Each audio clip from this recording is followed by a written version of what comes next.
man, a restaurant open 45-minute drive from here. I can't wait to go there.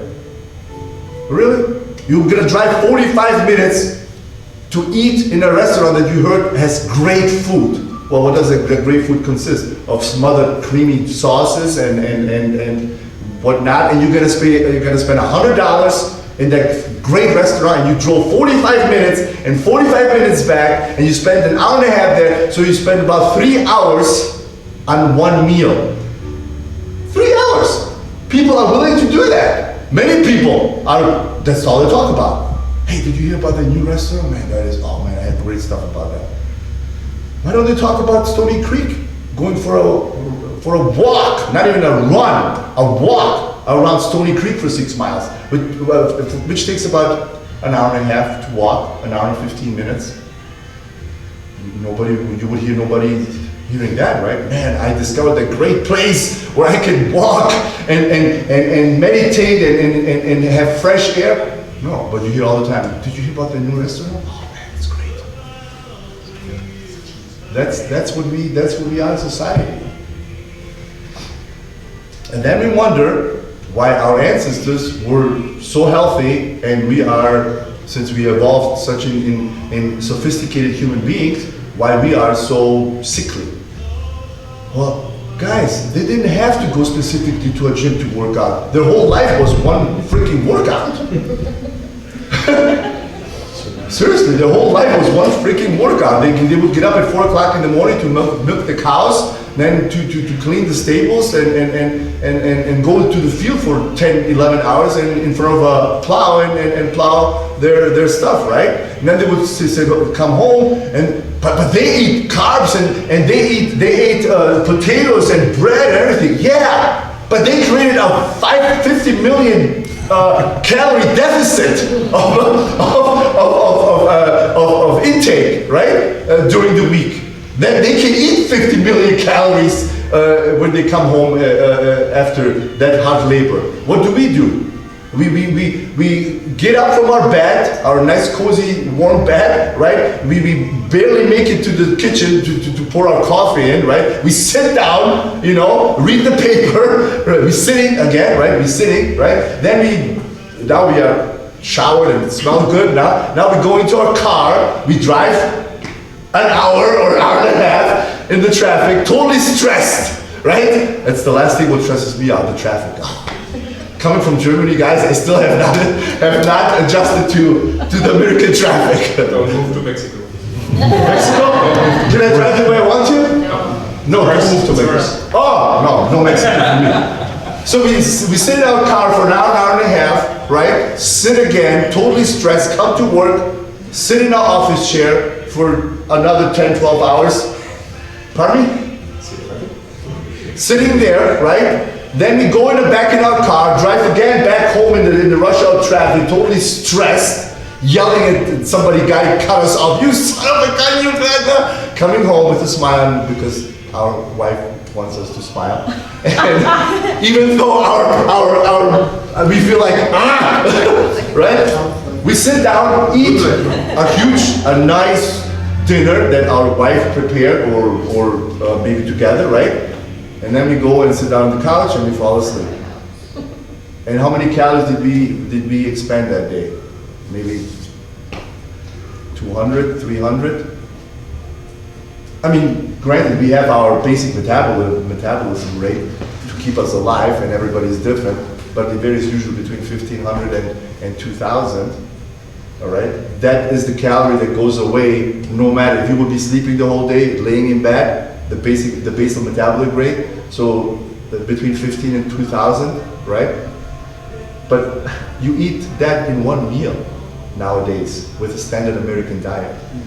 We eat that in one meal, let alone 7 days a week, right? So it's a very easy calculation. If you expand only through your basal metabolic rate and maybe through your activity of driving the car to office and back and all that, go for a little walk, 500 calories, right? That's 2,000 calories. But if you intake 25 to 3,000 calories, and I'm telling you guys, that comes quickly.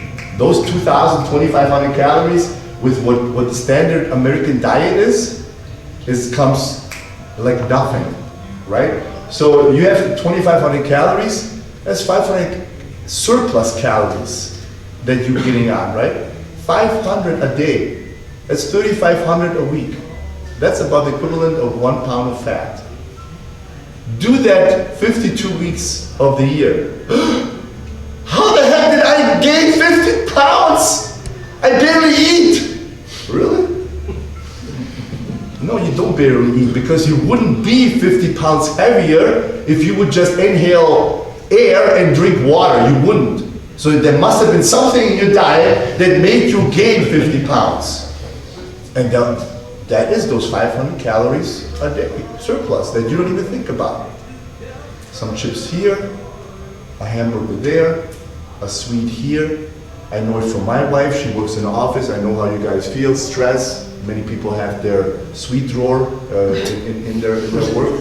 Hey, I know all those tricks, right? You know, munch here on a Reese here, munch here on a little Hershey's there. But again, that's changing your habit. That's changing your habit. But we do it subconsciously, I have a drawer too, but my drawer is filled with raw almonds. Because you made a conscious decision to change it. Yeah. But that's what I'm talking about. If you don't make that conscious decision to change it, you will continue doing the same thing and will gain weight and weight and weight. And then one day you're gonna go to the doctor and he's gonna diagnose you with diabetes.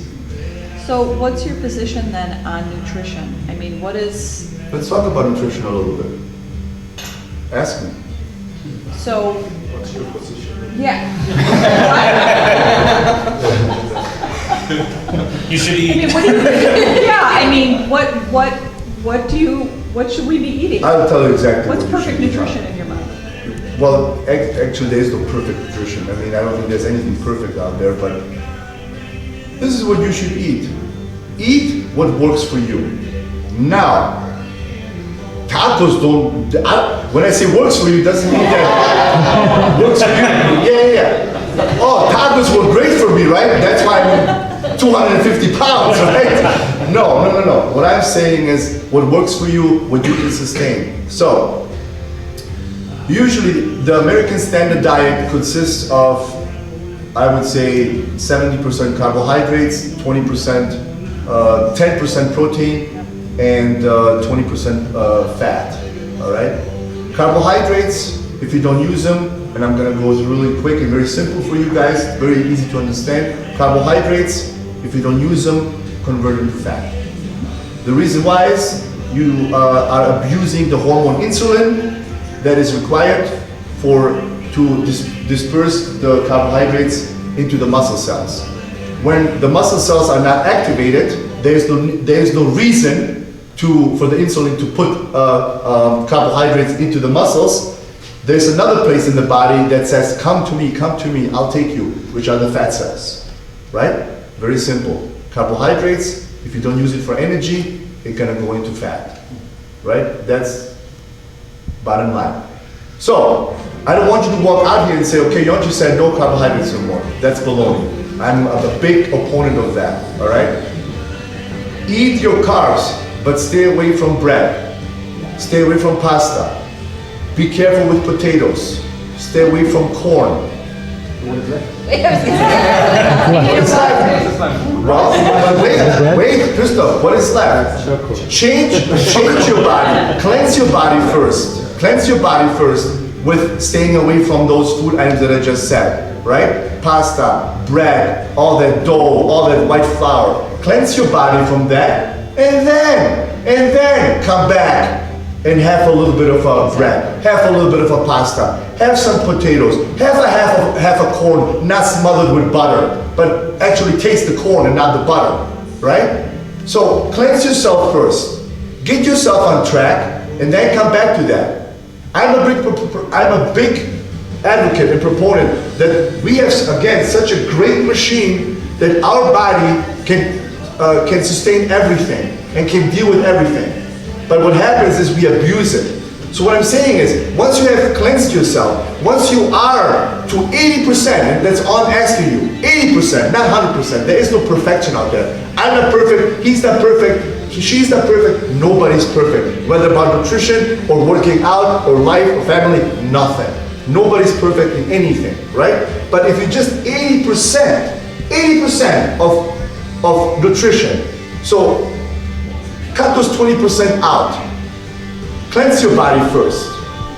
Then you can come back and have your taco once in a while. You can have your cheeseburger once in a while. You can have your little bag of potato chips once in a while. Who says you shouldn't? Our bodies can deal with that. What our bodies cannot deal is every freaking day, 5, 6, 7 times a day, abusing it with all that junk.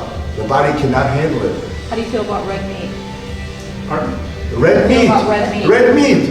Why not? Again, I know I'm not a big red meat eater, but I have no problems eating it 2 times a week. What's the big deal? It's our bodies are designed to deal with red meat. We have the enzymes, we have the liver, we have the stomach, we have the acids to break it nicely down, use the protein, and use it for energy and for muscle growth, right? But don't overdo it. Don't eat every day red meat, you know? Like bodybuilders do. That's why they have problems. I mean, guys, everything that we overdo eventually is not good for us. Seriously, everything. The healthiest thing is not good for us if we abuse it. So yeah, absolutely, red meat. But nowadays, with all their hormones and stuff, go and buy yourself grass-fed red meat. That's what we do. And you know what?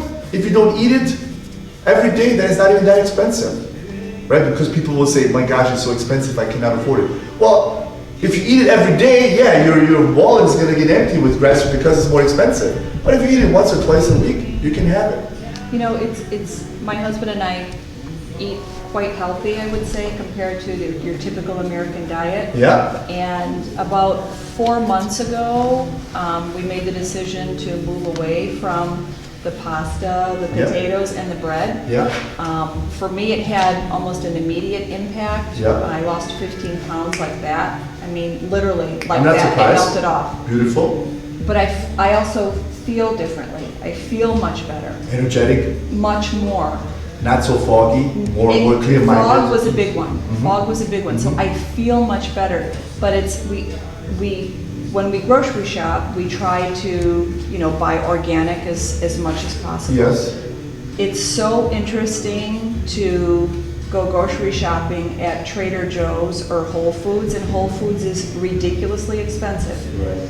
But to your point, if you limit yourself and you plan and you budget, it's so interesting to go to Whole Foods or Trader Joe's, and I don't know how to say this without sounding Just say it. It doesn't rude, matter. because that's not my point. But if you go to Meijer and you look at the individuals and their shopping carts that's filled with frozen foods Yes.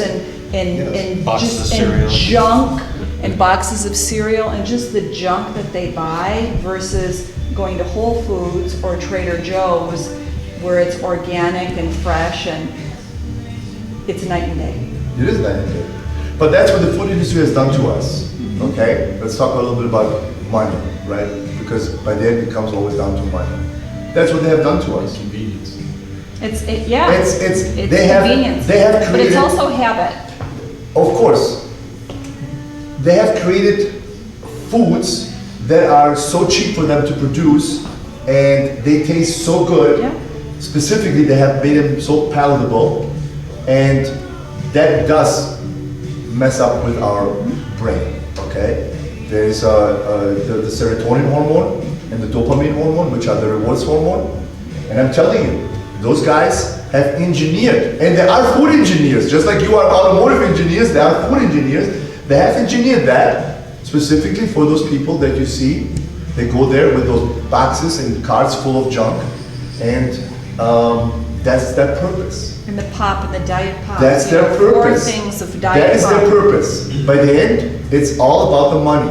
That's how we're going to keep the consumer dumb, and that's how we're going to keep the consumer fat, And that's how we're gonna keep the consumer in a fog, so we can make a lot of money out of it, right? Because by the end, I call it the four horsemen.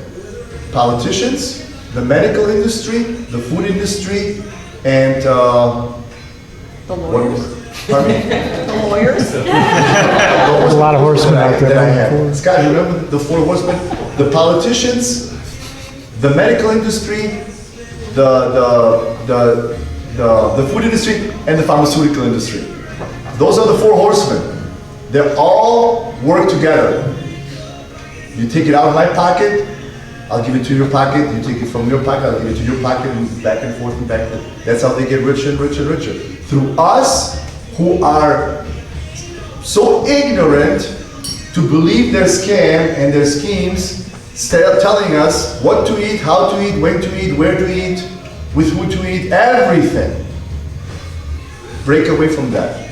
By the end, guys, ladies and gentlemen, it's your choice. Nobody's putting that food into your mouth. Nobody's coming yet. Not yet. Maybe it's gonna come. Not yet. Not yet. Nobody's coming to you, opening your mouth and stuffing their food into your mouth. It's you who decides that. You. So it's your choice. You can choose, I'm gonna eat this or I'm gonna eat that. Like Joanne and her husband made the choice. I'm gonna stay away from this and I'm gonna start eating this. She made a choice, a conscious choice.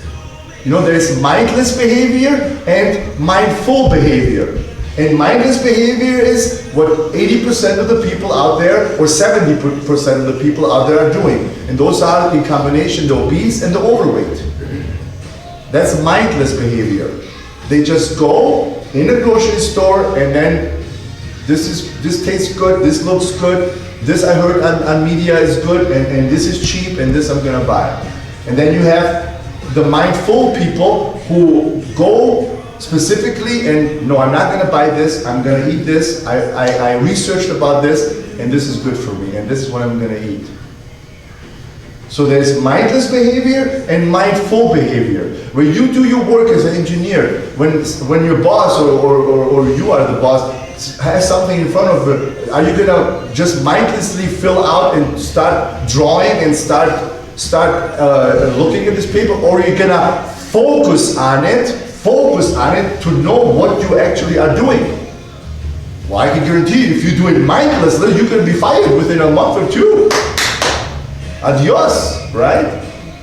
So why do we put so much mindfulness in our work and everything else? For Pete's sake, when we take care of our car, we put so much mindfulness into it, in our cars. Oh my gosh, you know, oh, there's a scratch. But not our bodies. Why? Because we take it for granted. And that comes back to what I said in the beginning.